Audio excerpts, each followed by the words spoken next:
Hey friends, happy Tuesday morning. It is going to be a beautiful, beautiful day. Just wanted to share something that was on my heart this morning, something that I hope blesses you as much as it did me. It is perfect running weather out here, right? And I love to run, and I will run in cold, heat, blizzards, whatever. I just love to run. I'm very passionate, you could say, about running.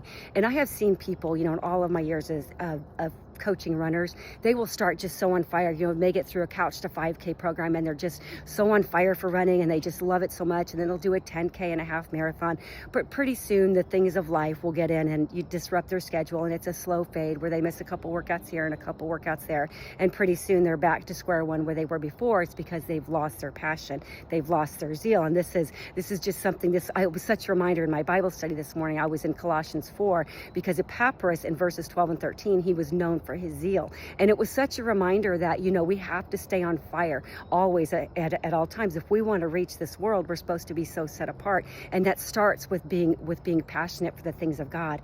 The biblical meaning of zeal is a burning desire to please God. And if you have this burning desire, it encompasses everything. You live, breathe, and sleep it. Everything that you do is done to please God. You don't even give it a second thought anymore. It just becomes who you are. And this is where Epaphras was. And Paul commended him for being a servant of God. I mean, when that is our identity, is who we are, we don't give a second glance. This is just, we just live for Christ each and every day. We wake up and we live for Christ. We go to bed living for Christ. It's just who we are. And in order to continue that, we have to feed those flames. We have to fan those flames. And here is Epaphras, and Paul is commending him. He's saying, Epaphras sends his greetings, and he said he is always wrestling in prayer for you, or struggling or striving. This was agonizing. The Greek would have been agonizing. He was always, you get that, always, not part of the time, but always, he was known for praying for them. And that is just awesome. But then he goes on to say that that you would stand firm, that you would be mature,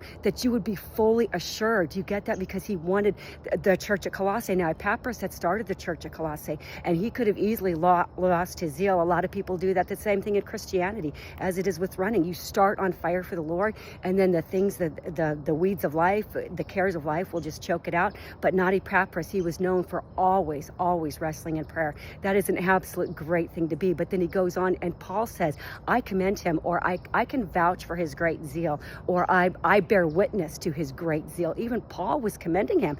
This guy has some great zeal. Wow, what a way to be remembered. But I love this, because then Paul ended the greetings. He goes on to talk about some other people as well. But then he reminds them, I, Paul, have written this in my own hand, because the scribe had probably written the rest. And then he says, remember my chains.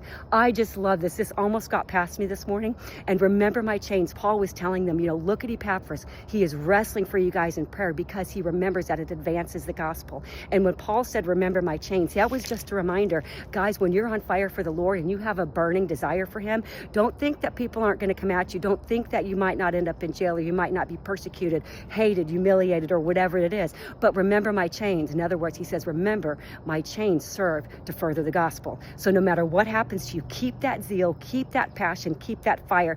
John Wesley said that we should light ourselves on passion so that people will come from miles to watch us burn. I tell you what, that is awesome. So guys, my challenge to you today is to burn so bright that people come for miles to watch you burn. I'm going to finish up my run and get off to the best job ever. It is going to be a great day.